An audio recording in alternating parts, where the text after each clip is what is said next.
You're so Spoilers.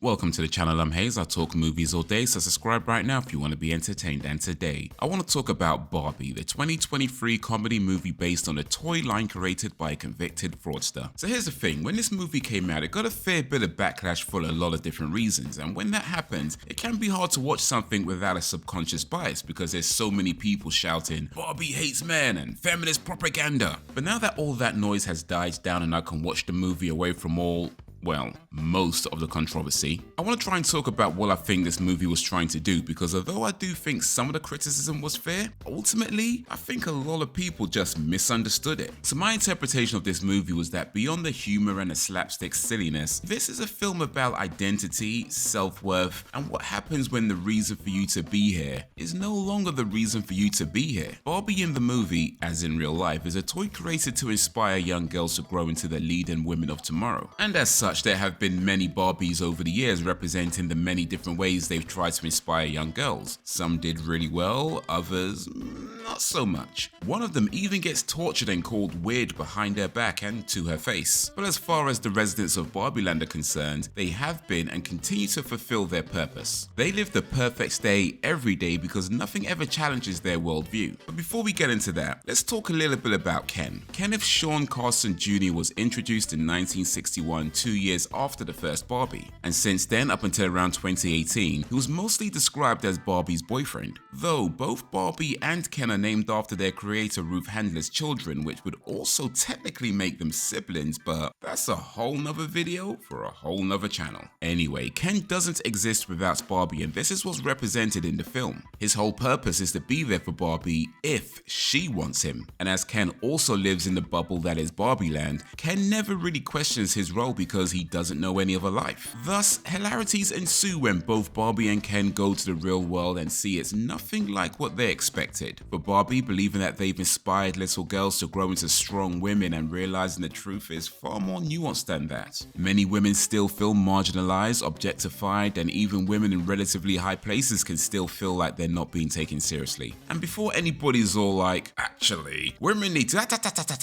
I'm here to talk about a movie, not your hot take. Nah, take that nonsense to one of those grifter channels. Anyway, that's not to say that Barbie didn't inspire women, it just looked nothing like she thought it would. And Barbie's realization that everything she ever thought was near enough to a whole lie is what forms the basis of her identity crisis and her eventual breakdown. But let's get back to Ken for a minute, because unbeknownst to Barbie at the time, Ken has had an epiphany of his own after visiting the real world. Ken has realized that he can be more than just the guy waiting on Barbie, that he could be respected, acknowledged, and even asked, do you know what time it is? And yeah, he also found out that if it wasn't for those pesky qualifications, experience, and public image, he could have ruled. Ken effectively went from being deep in the lost forest of the friend zone to gaining confidence. Except that's somewhat of an oversimplification. Ken being confident isn't the issue. Ken not understanding the difference between confidence and arrogance is. When the Barbies were in charge, Ken never had an outlet for his frustrations. Probably didn't know he even had frustrations, because his existence is all about Barbie. Nobody cares what Ken thinks. So all it took was a little bit of attention and seeing men riding horses, though to be fair, men riding horses is pretty cool, let's not try and pretend otherwise. But anyway, that's all it took to boost his ego. However, the problems happened because Ken never had any real guidance or any real examples of positive male role models to show him how to express his feelings or his newfound self-awareness constructively. And this is probably starting to sound a little bit familiar by now. You can probably think of a few people who that can also apply to. The only difference is, Ken doesn't start a podcast, though he does take over the radio station, so kinda. Ken is basically the kid without a father figure trying to figure out how to be a man, being taught by the media and societal perceptions. Ken's rebellion is rooted in the fact that he spent his whole existence unable to express himself, then all of a sudden has the burden of leadership. He doesn't know how to handle it. He has no clue what he's doing, but can't let anybody know that because he's a man now. But let's get back to Babs. After bringing Gloria and Sasha to Barbieland and seeing that Ken turned all the women into bimbos, Barbie has a breakdown. Barbie is a toy created to inspire girls to grow up to do great things, spent her existence believing that to be true, only to find out she hadn't inspired girls to grow up to do great things. And now, can't even show women a fantasy fantasy world where dolls representing women are doing great things. But perhaps the biggest issue is, what exactly is the point of Barbie? As we find out later, Barbie starts to believe that she doesn't really serve a purpose anymore. She's not president, she can't even just be pretty. And this is one of the most interesting things the movie does in my opinion, when the narrator's voice cuts in to say that Margot Robbie is the worst casting choice to make that point. Margot Robbie is someone who fits many people's definition of pretty, so it seems insane she'd be cast knowing they wanted to make that point. However, the self-awareness of the film takes what might have been tone deaf otherwise and turns it into a humorous moment. And when Gloria goes into her monologue, it shows that Margot Robbie was actually indeed the right casting choice. Because even a woman who is beautiful and has spent so long trying to inspire young girls can still feel ugly and worthless and not good enough. Barbie was supposed to represent the ideal, but by creating this ideal that little girls aspire to, Mattel, though perhaps unintentionally, created generations of girls growing into insecure, confused women, from unrealistic beauty expectations to just flat out weird and creepy. So for the movie, they could have kept it real simple and cute and that would have been just fine. But instead, they chose to take Barbie's history of controversy and display it for the world to see. Warts and all. As I said earlier, I knew this film got some backlash on release, but I didn't know much else about it at the time. I didn't know what the story was, I didn't know much about the toy line, I've never played with Barbie as a kid. What are you lying for, man? I saw you play with Barbie last week. I said I never played with Barbie as a kid. Anyway, the point is I was able to watch it with little to no expectations, but even still it felt like a bold move for them to basically air out Mattel's dirty laundry. I mean, somebody in Mattel would have read that script and been like, yep, we're okay with being portrayed as patriarchal corporate jackasses, and especially considering that ain't exactly the truth about Mattel's executives. I mean, they could all be corporate jackasses, I wouldn't know, but they're not patriarchal, certainly not to that extent. Over the years, Mattel has had several female executives, and at the time the film was being made, nearly half the board of directors were women. So letting the film go out to the millions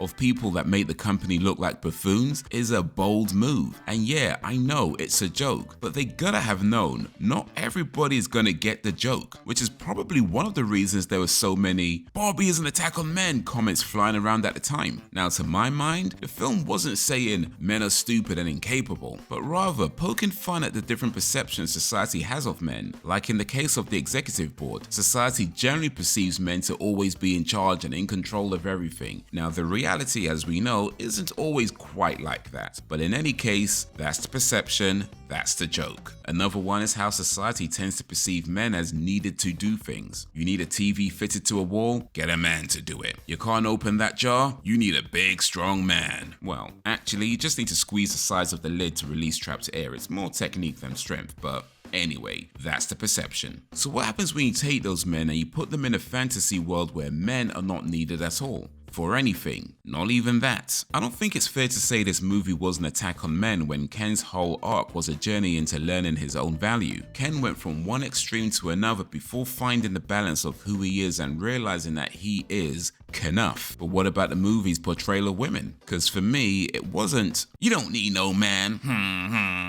Barbieland represents a fantasy. More specifically, a fantasy through the eyes of the many little girls that play with Barbie. So of course the men are not that far off useless in this world. Most little girls think boys are icky, but it is a fantasy, and fantasies only work in fantasy worlds like Barbieland. In the real world, fantasies are a myth, and people who chase them end up miserable. In the fantasy world, things can just happen, like Barbie going downstairs or Ken getting healed. Things just happen. In reality, there's a whole series of steps Ken would have to go through before he's healed, and literally a whole series of steps Barbie would have to take to go downstairs. In the real world, to get through all those steps and stages and procedures and everything life gives you, you can do it on your own or in an exclusive group if you want to, but you won't get very far, because in the real world, we need each other. We might not always want to admit that, but we do. Men and women do not exist without each other. So although fantasies can be fun, they are by nature delusional.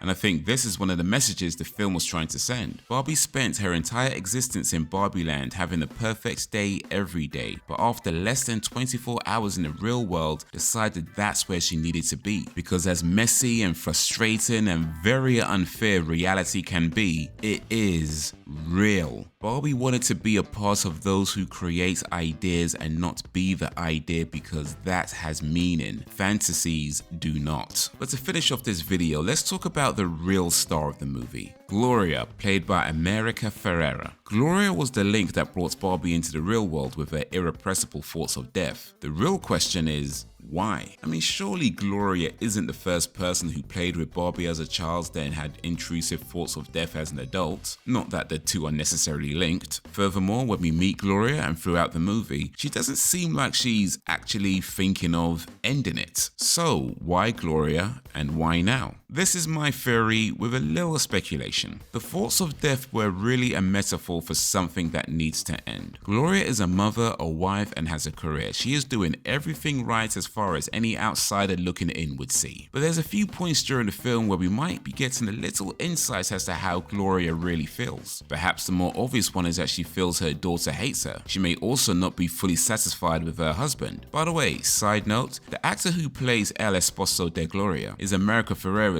real-world husband, Ryan Williams. Anyway, Gloria might not be fully satisfied with her career progression either. So when Barbie tells Gloria and Sasha she's taken them to Barbie Land, Gloria sees it as finally getting to do something cool and exciting. Though of course when they get there, not quite what they were hoping for. However, it was Gloria's monologue after Barbie's breakdown that gives the biggest insight into what needs to end. Gloria in the movie represents the every woman, as in she's just a regular person doing regular things, but in that buries her weird, dark and crazy emotions, her frustrations, her resentments, her anger. So just like how Barbie can be perceived as the beautiful woman living the perfect day every day and still struggle with identity and body image, just like how Ken can be perceived by all the other Kens as being really cool but still be struggling with self-value and his place in the world, Gloria can be perceived as someone who's achieved everything that is supposed to make her happy, but doesn't. Not all the time. Everyone is struggling with something you know nothing about. But it's not necessarily that Gloria secretly wants to leave her job, husband and child and run off with the guy who taught her to drive, but feels constricted in her inability to express parts of herself because of how everyone else would perceive it. And although Gloria's monologue was done from a female perspective, I think everyone can relate to that feeling, because between Barbie's story, Ken's story and Gloria's story,